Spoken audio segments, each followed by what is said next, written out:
أما بعد اللهم صل على محمد وعلى آل محمد كما صليت على إبراهيم وعلى آل إبراهيم إنك حميد مجيد اللهم بارك على محمد وعلى آل محمد كما باركت على إبراهيم وعلى آل إبراهيم إنك حميد مجيد میرے محترم بزرگوں اور عزیز ساتھیوں، مجھ ناکارہ کا بیان کرنا گویا کہ ایک سورج کے سامنے چراغ کو دکھانے کے مانند ہے، لیکن بڑوں کا حکم ہوا ہے، اس کے لیے حاضر ہو گیا ہے۔ آج جیسا کہ آپ نے ابھی تھوڑی دیر قبل ہمارے شاعر اسلام اسد اعظمی صاحب کو بھی اپنے اس ملک کے حوالے سے ان کو گنگناتے ہوئے سنا، اور ابھی ہمارے ننھے سے شاعر اسلام حضرت حمزہ غازی صلی اللہ علیہ وسلم کو بھی آپ قادیانی مرزا غلام احمد قادیانی کے حوالے سے کچھ گنگناتے ہوئے سنا ہے۔ میرے بھائیوں، میں تو کچھ اور کہنا چاہ رہا تھا، لیکن حمزہ غازی صلی اللہ علیہ وسلم نے ہمیں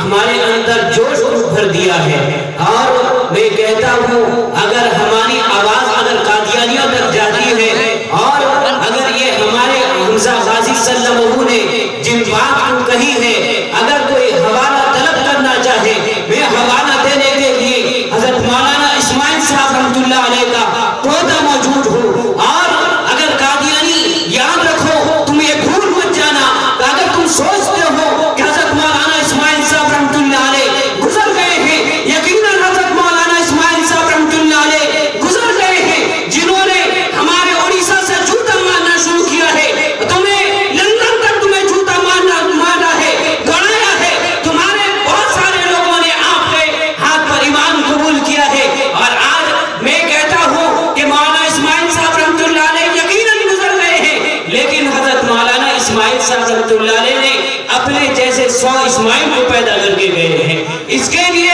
آپ غلط فہمی کا شکار مت رہنا۔ اگر کسی میں قادیانی میں جرأت ہے، اگر حوالہ طلب کرنا چاہے، حوالہ آج ہمارے پاس موجود ہے۔ میرے بھائیوں، آج مسلمانوں کو تنگ کیا جاتا ہے، مسلمانوں کو آتنکوادی کا نام دیا جاتا ہے، مساجد اور مدارس کو ٹارگٹ بنایا جاتا ہے۔ آج ہمارے مسلمانوں کو ملک سے بے دخل کرنے کی سازش کی جاتی ہے۔ میں ان لوگوں سے کہہ دیتا ہوں، یاد رکھو، مسلمانوں نے اپنی جان کی قربانی لگائی ہے، ہمارے بڑوں نے اپنی جان و مال کی قربانی لگائی ہے، اپنی بیوی کو بیوہ کر دیا ہے، اپنے بچوں کو یتیم کر دیا ہے، تاج محل ہم نے دیا ہے، قطب مینار ہم نے دیا ہے، لال قلعہ ہم نے دیا ہے، اور جامع مسجد ہم نے دیا ہے۔ آج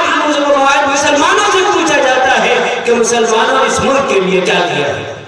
افسوس کی بات ہے، مسلمانوں نے اتنا کیا ہے، اگر تم گننا چاہو گے، اگر تم شمار کرنا چاہو گے، نہیں کر سکتے۔ مسلمان کل بھی ہمارے ہندو بھائی کے ساتھ میں تھا، آج بھی ہم اپنے ہندو بھائیوں کے ساتھ میں اور اپنے ملک کے ساتھ میں محبت کرنے والے، ملک میں جہاں ضرورت پڑتی ہے، آج بھی مسلمان اسی جذبے کے ساتھ میں کھڑا ہے، اور یہی وہ قادیانی تھے۔ اور جو لوگ آج سازش رچتے ہیں، یہ وہی قادیانیوں کے ساتھ میں ملے ہوئے، یہ انگریزوں کی چاپلوسی کرنے والے، جس طرح مرزا غلام احمد قادیانی کہتا ہے، میں نے انگریز کے حق میں 40,000 کتاب لکھ رکھی ہے۔ مرزا غلام احمد قادیانی کہتا ہے، میں نے انگریز کے حق میں اس سے تاکہ مسلمان جہاد نہ کرے، اور اسی میں نے 40,000 کتاب۔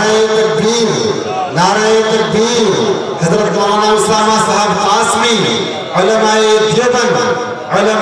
دیوبند، ماشاءاللہ ہمارے مہمان مکرم و معظم اسٹیج پر رونق افروز ہو چکے ہیں۔ میرے بھائیوں، میں کہہ رہا تھا تب بھی ہم مسلمانوں نے اپنی جان کی بازی لگا دی ہے، اپنے تن دھن کی بازی لگا دی ہے، ان مرزائیوں کو بھی دھول چٹائے ہیں، گورے انگریزوں کے ساتھ میں بھی ہم نے لڑائی کی ہے۔ آج باری ہے کالے انگریزوں کے ساتھ میں لڑائی ہے۔ آج ہماری لڑائی کیسی ہونی چاہیے؟ مسلمانوں، ہمارے آقا حضور سرور کونین نبی تکریم محمد عربی صلی اللہ علیہ وسلم نے جو طریقہ بتایا، آؤ ہم ملت و محبت